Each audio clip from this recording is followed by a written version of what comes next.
This is a picture of myself when we were in this part of Germany. I entered the war, of course, as a private, and then the very end of the war, when we were in Berlin, which I'll talk a little bit about, then I was a tech sergeant. I was really happy about this. All these pictures are sent to, some of these to my grandparents, you know. Can you talk a little bit about what scuttlebutt was and how that was important? Oh, yes, I should say, absolutely. Scuttlebutt, we had a history professor here at Luther. So if we would all send a letter to him, then he would put it into a big letter, and then we could find out where our buddies were and so on and so forth. And it was a big undertaking. See, in those days, they had V-mail postage. They were just, do you know what I mean, thin pieces of paper. And so I sent lots, well, in some of my letters in Scuttlebutt, a lot of them are. And it just connected us with Luther and our friends. And I don't think he maybe ever quite fully realized how special that was to us. Scuttlebutt is a term used in the Navy, and I guess, I don't know, trivia or something like that, but scuttlebutt, that was came from. It was a major thing in keeping up our morale. When the war was over, we were assigned to the Army of Occupation. People in occupation, there wasn't much to do. I mean, we were supposedly keeping track of things and so forth. And so I had found a German camera and had taken some pictures. And so we were in this town, and I thought, well, I'll try to get them developed and see what would happen. Well, most photographers, there wasn't development materials or anything like that, but there was this sign, Treffen Photos. So I went there, and this lady says, yes, I can develop these for you. And she had been interned with her husband in South Africa in World War I, so she spoke English very well.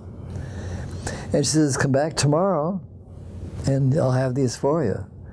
So I went back the next day, and she gave them to me, and she says, would you like to come down to our place tonight? Well, I sure would. Now, this is a picture of Mrs. Treffen and myself. And I went down there every night until we left. And I suppose that was about 3 weeks or so. And we talked about everything, you know.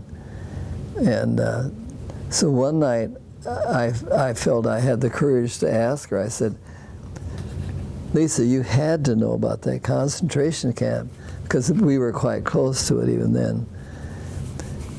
I said, the odor was so awful. No, she said, we really didn't. We were told that that was a bad chemical that they were having to work with, and that's why the odor was so bad. And I do believe her. I really do. They had to dispose of all these bodies.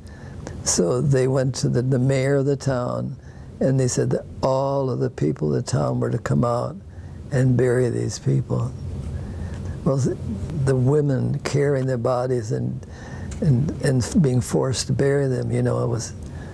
And of course, I know they hadn't seen it, but if they hadn't even heard that it was existed, it would be almost impossible to digest. Sometimes when I'm talking, I just wonder if this really happened. It came time then for us to leave. We were around Leipzig, and we were sent to Berlin, and we were the very first American troops to enter Berlin. We had that honor because we had lost the fewest vehicles in the war. When the Berliners, I don't have pictures of this, realized that we were Americans, not Russians, the confetti and fruit and whatever they had, you know, just, it was an incredible moment for them. I went up to my first sergeant and I said, now, let's go find Hitler's headquarters. Well, he said, you're crazy.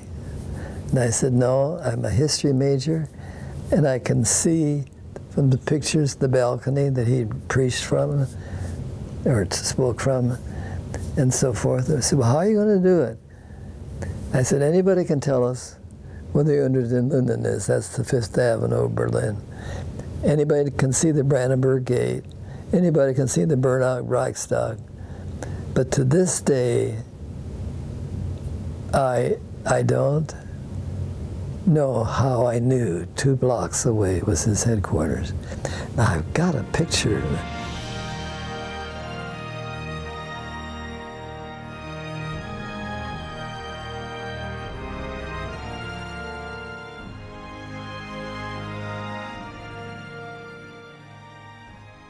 So I'm standing on a pile of rubble, and I had my picture taken like this, see?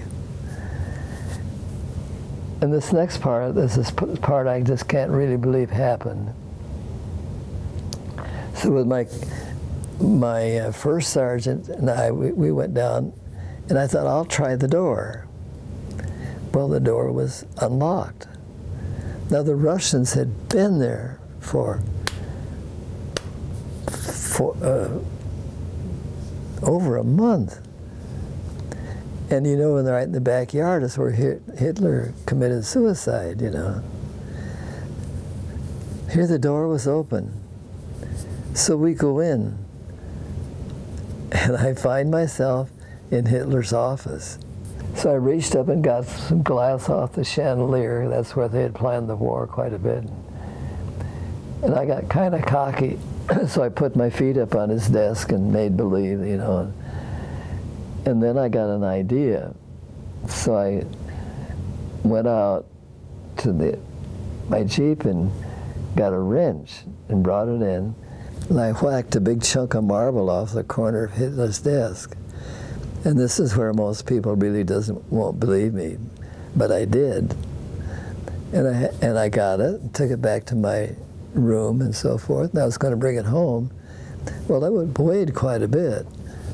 So I put it in the mail to send it home, and there was no German mail or anything like that, but the GI mail, and it never got home. And the only thing I can think of was it probably weighed too much and they just didn't want to deal with it. I don't know.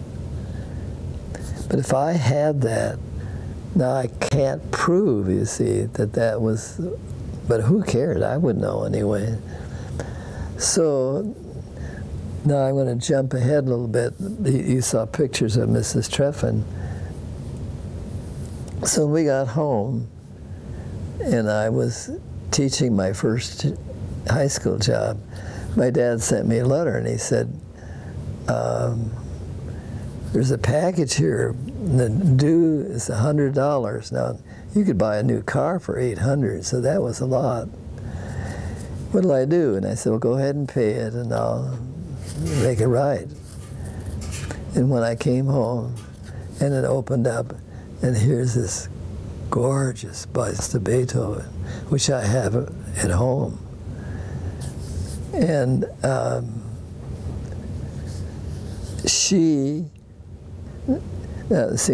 our communications got fewer and fewer as the Russians, were taking over the town, so you didn't know much. But somehow she went to the war crimes trial in Nuremberg and got a hold of this. Well, I thought, no, I don't think I can prove that. But then, about a year and a half ago, I was showing it to somebody, and they were just running their fingers across, and there was a part that was quite rough. What's this? Well, we decided it was the signature of the sculpture. because the sculpture was told that he was to go, he was in Vienna, was to go down and get some Carrara marble in Italy. That's the best, that's what Michelangelo used. And do a bust of Beethoven. So we know that much. So it's now being investigated and see what they can come up with. So that's how the bust of Beethoven came about. And I'm proud to have it.